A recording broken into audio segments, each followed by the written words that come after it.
नमस्कार, स्वागत है आप सभी का डीडी न्यूज में। आपके साथ मैं हूं संध्या शर्मा। आइए समाचार की शुरुआत करते हैं हेडलाइंस के साथ। प्रधानमंत्री नरेंद्र मोदी भुवनेश्वर में चल रहे पुलिस महानिदेशकों और महानिरीक्षकों के अखिल भारतीय सम्मेलन में आज होंगे शामिल।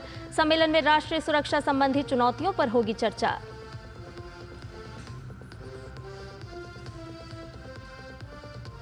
चक्रवाती तूफान फेंजल के आज दोपहर महाबलीपुरम और कराईकल के बीच तट से टकराने की आशंका।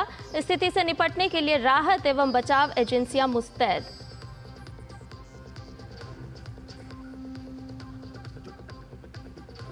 समाजवादी पार्टी का प्रतिनिधिमंडल आज करेगा संभल का दौरा। जिले में शांति बनाए रखने के लिए प्रशासन ने की कड़ी सुरक्षा व्यवस्था।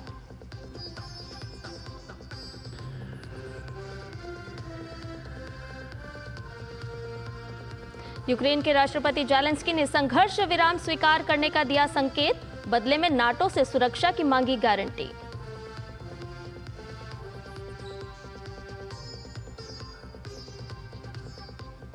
और विश्व शतरंज चैंपियनशिप में डी गुकेश और चीन के डिंग लिरेन के बीच 5वें दौर की बाजी आज। दोनों खिलाड़ियों के 4 मुकाबलों से 2-2 अंक।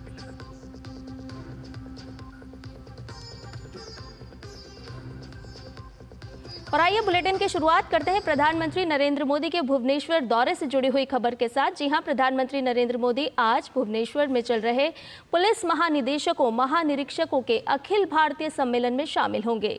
ये 3 दिवसीय सम्मेलन 29 नवंबर से शुरू हुआ है, जो 1 दिसंबर तक चलेगा।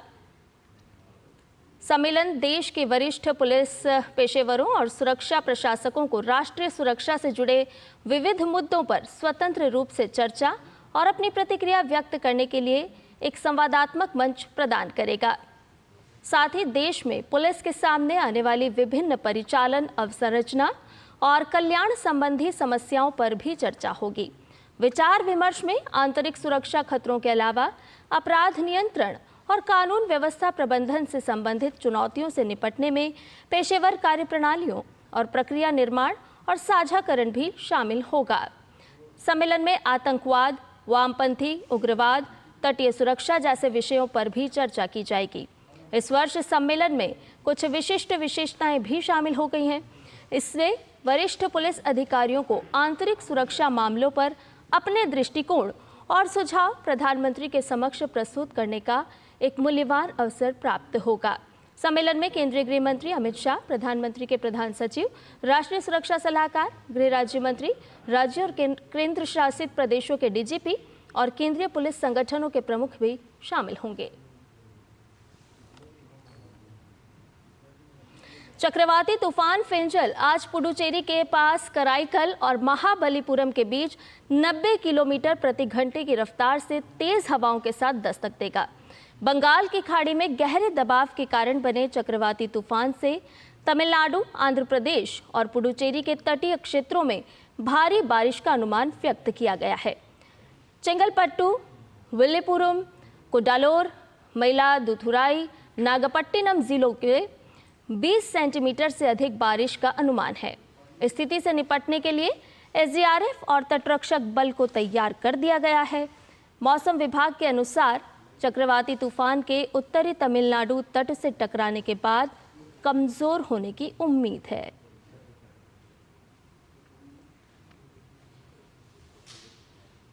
तमिलनाडु में चक्रवाती तूफान फेंजल के प्रभाव के कारण चेन्नई शहर के मौसम में बदलाव देखने को मिल रहा है।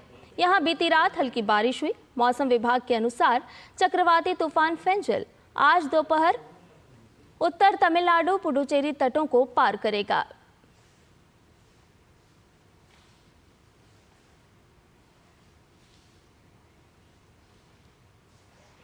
दिल्ली में प्रदूषण का गंभीर स्तर बना हुआ है। कई इलाकों में वायु गुणवत्ता सूचकांक यानी कि AQI 400 के पार दर्ज किया गया है। पिछले कई दिनों की तरह आज सुबह भी धुंध की चादर देखी गई। मुंडका और शादीपुर में AQI 409 दर्ज किया गया है। वहीं बवाना में AQI 403 दर्ज किया गया है। जहांगीरपुरी में AQI 401 दर्ज हुआ है। और बात करें पंजाबी बाग की तो यहाँ AQI 391 दर्ज किया गया है। नेहरू नगर इलाके में AQI 386, रोहिणी में AQI 377 दर्ज किया गया। आनंद विहार, DTU और वजीरपुर में AQI 373 दर्ज किया गया। अशोक विहार में AQI 371 दर्ज किया गया है। द्वारका सेक्टर 8 में AQI 367 दर्ज किया गया। बढ़ते प्रदूषण की वजह से श्वास संबंधित गंभीर बीमारी होने की आशंका लगातार बनी हुई है। आपको बता दें कि सामान्य वायु की गुणवत्ता 50 AQI श्रेणी की होना चाहिए।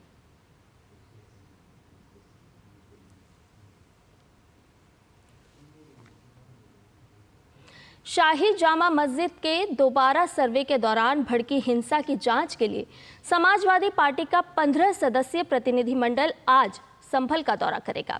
सपा के प्रदेश अध्यक्ष श्यामलाल पाल ने शुक्रवार को इस दौरे की जानकारी देते हुए बताया कि ये दौरा पार्टी प्रमुख अखिलेश यादव के निर्देश पर किया जा रहा है। प्रतिनिधिमंडल हिंसा की परिस्थितियों का जायजा लेकर अपनी रिपोर्ट पार्टी प्रमुख को सौंपेगा। माता प्रसाद पांडे की सपा प्रतिनिधिमंडल का नेतृत्व करेंगे। प्रतिनिधिमंडल में विधान परिषद में विपक्ष के नेता लाल बिहारी यादव, प्रदेश अध्यक्ष श्यामलाल पाल शामिल हैं। सपा के प्रतिनिधिमंडल के दौरे को लेकर प्रशासन भी अलर्ट पर है। जिले में शांति बनाए रखने के लिए प्रशासन ने कड़ी सुरक्षा व्यवस्था की है। पुलिस ने मस्जिद और अन्य संवेदनशील इलाकों में अतिरिक्त पुलिस बल और CCTV कैमरे लगाए हैं।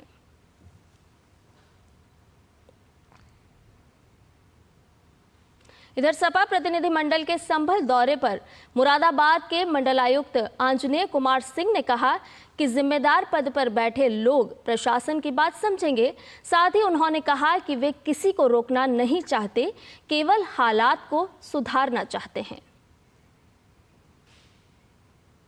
कोई भी जो भी यहाँ आना चाहता है उन सभी लोगों से हम रिक्वेस्ट कर रहे हैं। वैसे तो जिलाधिकारी के द्वारा प्रतिबंध लगाया जा चुका है कि अभी कोई यहाँ नहीं आ सकता, पर अभी तो हम किसी तरह से हमने शांति व्यवस्था बनाई है, लोगों में विश्वास बहाली हुई है, जनजीवन सामान्य हुआ है। अभी इस तरीके की चीज़ें अगर कोई आता है तो यहाँ उत्तेजना का कारण बन सकता है, यहाँ पे इंस्टिगेशन हो सकता है, कोई उकसावा हो सकता है। इसकी वजह से हमने लोगों से रिक्वेस्ट किया है, मैं अनुरोध भी कर रहा हूँ लगातार कि जिम्मेदार लोग हैं, जिम्मेदार जगहों पर हैं, वो हमारी बात समझेंगे। वो भी नहीं चाहेंगे कि संभल में फिर से किसी तरह की अशांति हो। हम किसी को रोकना नहीं चाहते, बस इस जो माहौल है उसको बेहतर करना चाहते हैं। उपराष्ट्रपति जगदीप धनखड़ आज अरुणाचल प्रदेश के दौरे पर रहेंगे। उपराष्ट्रपति दोईमुख में राजीव गांधी विश्वविद्यालय के 22वें दीक्षांत समारोह में मुख्य अतिथि के तौर पर शामिल होंगे। इसके अलावा उपराष्ट्रपति ईटानगर में अरुणाचल प्रदेश विधानसभा के विशेष सत्र को भी संबोधित करेंगे।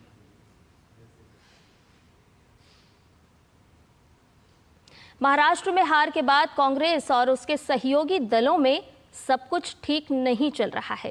हार की जिम्मेवारी को लेकर इंडी गठबंधन में अनबन साफ नजर आ रही है। जहां एक और शिवसेना महाराष्ट्र विधानसभा चुनाव में हार को लेकर कांग्रेस पर सवाल उठा रही है, वहीं दूसरी तरफ दिल्ली में होने वाले आगामी विधानसभा चुनाव में कांग्रेस अकेले चुनाव लड़ने का ऐलान कर रही है। महाराष्ट्र में हार के बाद कांग्रेस और सहयोगी दलों में लगता है सब कुछ ठीक नहीं चल रहा है। हार के बाद महाराष्ट्र में कांग्रेस के सहयोगी कांग्रेस और उसकी रणनीति पर सवाल उठा रहे हैं और आत्मचिंतन की सलाह दे रहे हैं। शिवसेना उद्धव गुट का खुलकर कहना है कि कांग्रेस ने उद्धव ठाकरे को सीएम न घोषित करके गलती की। अगर वो बयान दे रहे हैं कि मुख्यमंत्री का चेहरा अगर महाविकास आघाड़ी ने आदरणीय उद्धव ठाकरे साहब का घोषित किया होता तो लाभ होता, स्वाभाविक सी बात है। हम भी कह रहे हैं कि अगर उद्धव ठाकरे साहब का चेहरा घोषित हुआ होता तो उनके द्वारा कोरोना काल के संकट समय में किए गए काम लोगों ने देखे हैं। कांग्रेस को आत्मचिंतन करना चाहिए कि क्यों वो गलती कर बैठे, क्यों वो नहीं समझ पाए। दरअसल महाराष्ट्र पर कांग्रेस की रणनीति को लेकर सवाल उठ रहे हैं। जानकारों की माने तो पार्टी के आंतरिक सर्वे पर MVA के प्रदर्शन में गिरावट के संकेत थे, लेकिन कांग्रेस आलाकमान ने उसे नजरअंदाज किया। अभी जो इंटरनल सर्वे क्या बता रहा था महाराष्ट्र में कि अल्पसंख्यक के अलावा कांग्रेस की सपोर्ट OBC में, SC में, ST में और कई जितने वर्ग हैं, वंचित पिछड़े जो वर्ग हैं, उनमें से सपोर्ट खिसक रहा है। जो लोकसभा चुनाव में सपोर्ट मिल रहा था वो सपोर्ट धीरे धीरे करके असेंबली चुनाव में वो दिखाई नहीं दे रहा था। तो जब महाविकास आघाड़ी की ये परिस्थिति कांग्रेस नेताओं को पहले से पता था, उस पर क्या कार्रवाई की उन्होंने? उसके लिए कुछ इन्होंने स्टेप्स लिए क्या? करेक्शन स्टेप्स लिए? नहीं लिए। महाराष्ट्र के बाद दिल्ली में विधानसभा चुनाव होने हैं। दिल्ली में आम आदमी पार्टी और कांग्रेस ने लोकसभा चुनाव मिलकर लड़ा था, लेकिन कांग्रेस अब अकेले लड़ने का ऐलान कर रही है। हमारे यहाँ कभी भी पहले अनाउंस नहीं करते हैं। हम चुनाव की तैयारी कर रहे हैं, 70 की 70 सीटों पे लड़ेंगे, जीत के आएंगे। उसके पश्चात हमारा लीडर का सिलेक्शन होता है और वही प्रोसीजर दिल्ली में भी अडॉप्ट किया गया। इस बीच संसद के शीतकालीन सत्र के दौरान तृणमूल कांग्रेस और कांग्रेस के बीच मतभेद खुलकर सामने आ गए हैं। तृणमूल कांग्रेस ने कहा है कि कांग्रेस के एक तरफा फैसलों को मानने के लिए तृणमूल कांग्रेस बाध्य नहीं है। टीएमसी ने संसद के चल रहे शीतकालीन सत्र में लोगों के मुद्दों को प्राथमिकता देने का फैसला किया है। पार्टी के नेताओं का कहना है कि टीएमसी संसद में पश्चिम बंगाल और देश से जुड़े मुद्दों को उठाएगी, क्योंकि ये उसकी प्रतिबद्धता है। यानी महाराष्ट्र और झारखंड विधानसभा चुनाव के बाद इंडिया गठबंधन के घटक दलों के बीच का मनमुटाव खुलकर सामने आने लगा है। Bureau report, DD news. Maharashtra चुनाव में हार के बाद विपक्ष फिर से इलेक्ट्रॉनिक वोटिंग मशीन यानी कि ईवीएम के मुद्दे को तूल देने में जुटा हुआ है। हालांकि कांग्रेस में ईवीएम के विरोध को लेकर कोई स्पष्ट सहमति बनती नहीं दिख रही है। कांग्रेस हर चुनावी हार के बाद हार की जिम्मेदारी खुद न लेते हुए ईवीएम पर हार का ठिकरा फोड़ती है। महाराष्ट्र में हार के बाद कांग्रेस का पहला निशाना इलेक्ट्रॉनिक वोटिंग मशीन यानी ईवीएम है, लेकिन अब उसके अंदर से ही अलग अलग सुर सुनाई दे रहे हैं। कांग्रेस के वरिष्ठ नेता पी चिदम्बरम स्वयं कह रहे हैं कि ईवीएम के साथ उनका कभी बुरा अनुभव नहीं रहा, उनको दिक्कत बैलेट पेपर के वक्त थी। I admit that there are hundreds of EVM skeptics. Elon Musk is an EVM skeptic, and he says we should go back to the ballot paper. But I have had no bad experience with EVM. I can only speak of my experience because I'm confined to a constituency on polling day and counting day. So I can't speak for 542 other constituencies. Now, should we go back to the ballot boxes? I have had bad experience with ballot boxes. वहीं उनके बेटे कार्ति चिदम्बरम ने भी EVM पर भरोसा जताया है। कार्ति ने कहा, मैं 2004 से ईवीएम का इस्तेमाल कर चुनाव लड़ रहा हूं। निजी तौर पर मुझे इससे कोई शिकायत नहीं है। मेरे पास ईवीएम से छेड़छाड़ का कोई ठोस सबूत नहीं है। अगर किसी को इस संबंध में ईवीएम पर कोई संदेह है तो उन्हें वाकई सबूत के साथ सामने आना चाहिए। जानकारों का भी कहना है कि कांग्रेस को जीतने पर ईवीएम खराब नहीं दिखती, लेकिन हारने पर ईवीएम को दोष देती है। हम जीते तो ईवीएम ठीक है, हम ना जीते तो ईवीएम, ये जो बहाना वाली जो ईवीएम बहाना है ना, अब आगे नहीं चल रहा है। कांग्रेस के नेतृत्व के सामने एक समस्या आ रही है, जहां पार्टी के अन्य नेता, अन्य कार्यकर्ता वो स्वयं मानने को तैयार नहीं है।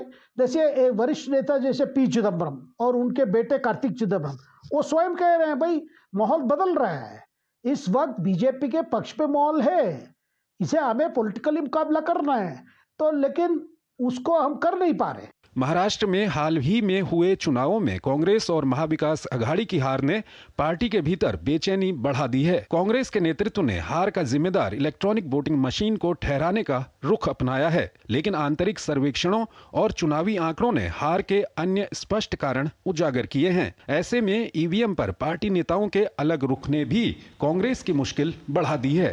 Bureau report, DD news.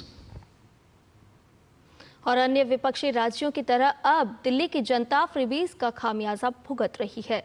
अब आम आदमी पार्टी द्वारा शासित दिल्ली की वित्तीय स्थिति भी अन्य विपक्षी राज्यों की राह पर चल पड़ी है। दिल्ली सरकार आर्थिक तंगी से जूझ रही है। विधानसभा चुनाव से पहले दिल्ली सरकार ने केंद्र से 10,000 करोड़ रुपए का कर्ज मांगा है, जबकि प्रधान सचिव आशीष चंद्र वर्मा ने चेतावनी दी है कि इस उधार से राजकोषीय बोझ बढ़ सकता है। हिमाचल, कर्नाटक, तेलंगाना, पंजाब के बाद अब आप शासित दिल्ली की जनता भी फ्री बीज की खामियाजा भुगत रही है। दिल्ली की वित्तीय स्थिति चरमरा गई है। कर्मचारियों को तनख्वाह देने के लिए भी पैसे नहीं हैं। दिल्ली विधानसभा की पुनर्गठन के बाद 31 साल में पहली बार दिल्ली सरकार राजकोषीय घाटे की ओर बढ़ रही है। सरकार के पास अब अपने अधिकारियों और कर्मचारियों को देने के लिए 2 महीने के वेतन जितना ही राजस्व बचा है। दिल्ली की व्यवस्था नाजुक मोड़ पर है। अस्पतालों में न ठीक दवाई मिल पा रही है, न साफ पानी मिल पा रहा है। बीते 10 साल से दिल्ली की गद्दी पर बैठे आम आदमी पार्टी ने मुफ्त पानी और बिजली के नाम पर सत्ता हासिल तो कर ली, लेकिन इसका खामियाजा दिल्ली वासी भुगत रहे हैं। दिल्ली में बारिश के कारण हुए जल भराव में डूबने और करंट लगने से 2 महीने में 18 लोगों की मौत हुई। राजेंद्र नगर हादसे पर उच्च न्यायालय ने कहा कि जब मुफ्तखोरी की संस्कृति के कारण टैक्स का संग्रह नहीं होता है तो ऐसी दुर्घटनाएं होनी तय होती हैं। कोर्ट ने कहा, मुफ्तखोरी की कल्चर के चलते सरकार के पास बुनियादी ढांचे के विस्तार के लिए पैसा नहीं है, सिविक एजेंसियों के पास पैसे नहीं है, एमसीडी दिवालिया हो चुकी है। अगर उनके पास अपने कर्मचारियों को सैलरी देने के लिए पैसा नहीं है तो इंफ्रास्ट्रक्चर को भला कैसे बेहतर करेंगे। 2013 में दिल्ली जल बोर्ड 600 करोड़ रुपए का मुनाफा कमा रहा था। अपनी 1 दशक की अरविंद केजरीवाल के नेतृत्व वाली आम आदमी पार्टी की सरकार ने दिल्ली जल बोर्ड को 73,000 करोड़ रुपए के घाटे में पहुंचा दिया है। आप पार्टी की मुफ्त में पानी देने की नीति ने दिल्ली जल बोर्ड को पूरी तरह से खोखला और जर्जर कर दिया है। वाटर पाइप जो करीब 40 से 50 साल पुराने हैं, उनका रिपेयर नहीं किया। दिल्ली ही नहीं, अन्य विपक्षी राज्यों में सरकारों की मुफ्तखोरी और फ्री बीज की नीति ने जनता को मुसीबत में डाला है और संबंधित राज्यों में वित्तीय संकट पैदा कर दिया है। पंजाब में भी आप सरकार की इस नीति के कारण वित्त वर्ष 2024 और 25 के अंत तक राज्य का कर्ज 3.74 लाख करोड़ रुपए तक पहुंचने का अनुमान है, जो राज्य के जीडीपी के 8 लाख करोड़ रुपए का 46% से भी अधिक है। इसी प्रकार कर्नाटक में कांग्रेस की मुफ्त की रेवड़ी की पॉलिसी से खजाना खाली हो चुका है। मजबूरन कांग्रेस अध्यक्ष खरगे को अपने नेताओं को नसीहत करनी पड़ी कि बिना विचारे कोई घोषणा न करें। कर्नाटक कांग्रेस सरकार को मुफ्त योजनाओं को लागू करने के कारण आर्थिक संकट जिसका बोझ जनता पर पड़ रहा है, उसका कुल खर्च 3.46 लाख करोड़ आया है, जो प्रदेश के कुल बजट 52,000 करोड़ रुपए का छठा हिस्सा है। हिमाचल सरकार की मुफ्तखोरी के कारण राज्य कर्जे में है। बिना सोचे समझे किए गए बड़े बड़े चुनावी वादे तो अधूरे हैं ही, कर्मचारियों को सही वक्त पर वेतन मिलने का भी संकट है। कुछ यही हाल कांग्रेस शासित राज्य तेलंगाना का भी है। बिना किसी रेवेन्यू मॉडल फ्री बीज का दुष्परिणाम ये कि एक तरफ कांग्रेस शासित राज्यों का खजाना खाली है तो दूसरी तरफ जनता पर एक्स्ट्रा बोझ डाला जा रहा है। तेलंगाना में कांग्रेस ने कई सारे फ्री बीज के वादे के साथ सत्ता हासिल की थी, लेकिन आर्थिक संकट के कारण कोई भी वादा पूरा होता दिखाई नहीं देता। विशेषज्ञों का मानना है कि कांग्रेस और विपक्ष दोहरी रणनीति पर चल रहे हैं। चुनाव के पहले बिना किसी रेवेन्यू मॉडल, सस्टेनेबल आर्थिक नीति के जनता को रेवड़ियां बांटने का ऐलान करते जाना घातक राजनीति है। कांग्रेस और विपक्ष की ऐसी घातक रणनीति का सीधा असर राज्यों पर पड़ेगा। राज्यों को लगातार कंगाल होते जाने का सीधा असर भारत की आर्थिक सेहत पर पड़ेगा और विकास की रफ्तार को रोकने का काम करेगा। Bureau report, DD news. तो ये तो हैं दिल्ली के हाल, और अब आपको बताते हैं संसद के शीतकालीन सत्र में क्या कुछ चल रहा था। पहली बार चुनकर आए सांसद सदन में सवाल नहीं पूछ पा रहे हैं क्योंकि सदन की कार्यवाही स्थगित हो रही है। कुछ ऐसा ही दर्द उभर कर सामने आया है समस्तीपुर की एनडीए सांसद शांभवी चौधरी का, जिन्होंने डीडी न्यूज के साथ विशेष बातचीत में कहा कि विपक्ष सदन का काम नहीं रोक रहा बल्कि देश का काम रोक रहा है। हमारे सहयोगी राजेश राज ने संसद भवन परिसर में लोजपा रामविलास की सांसद शांभवी चौधरी से विशेष बातचीत की। आइए सुनते हैं।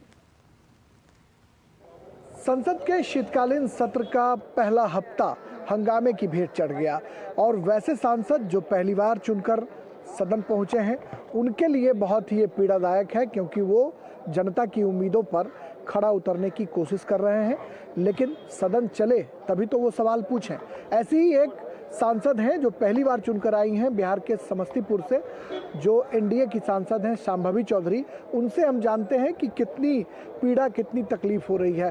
क्या हाउस नहीं चल रहा है, कुछ तकलीफ हो रही है क्या? अरे बहुत ही तकलीफ हो रही है, बहुत दुख की बात है। दुर्भाग्यपूर्ण है कि हम यहाँ पे एक हफ्ते से हैं और अभी तक अपने क्षेत्र का कोई बात नहीं कर पाए हैं। सदन बार बार एडजर्न हो जा रहा है, हम देश के मुद्दों को उठा नहीं पा रहे हैं। और सबसे बड़े दुख की बात यह है कि हमारे पास एक ऐसा विपक्ष है जिसको देश की कोई चिंता ही नहीं है। अगर उनको कोई चर्चा करनी है, अगर सही में वो कोई मुद्दा उठाना चाहते तो वो 0 आवर में उठाएं। आप सही में कोई मुद्दा उठाना चाहते हैं, आप 377 में उठाएं। आप सही।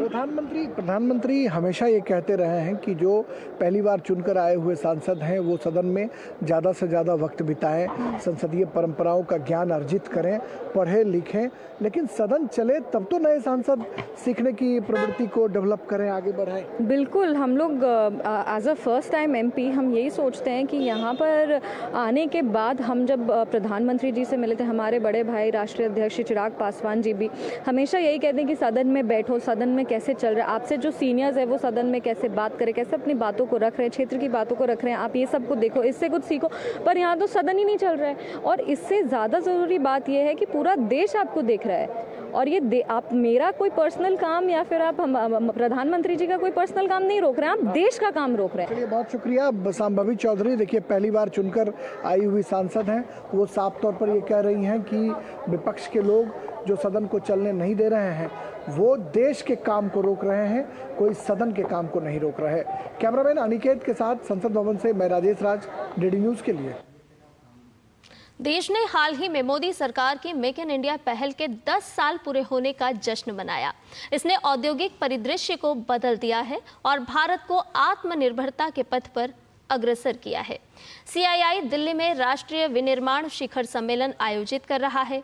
विनिर्माण क्षेत्र 2047 तक सकल घरेलू उत्पाद में 25% योगदान दे सके, उन रणनीतियों पर चर्चा हो रही है।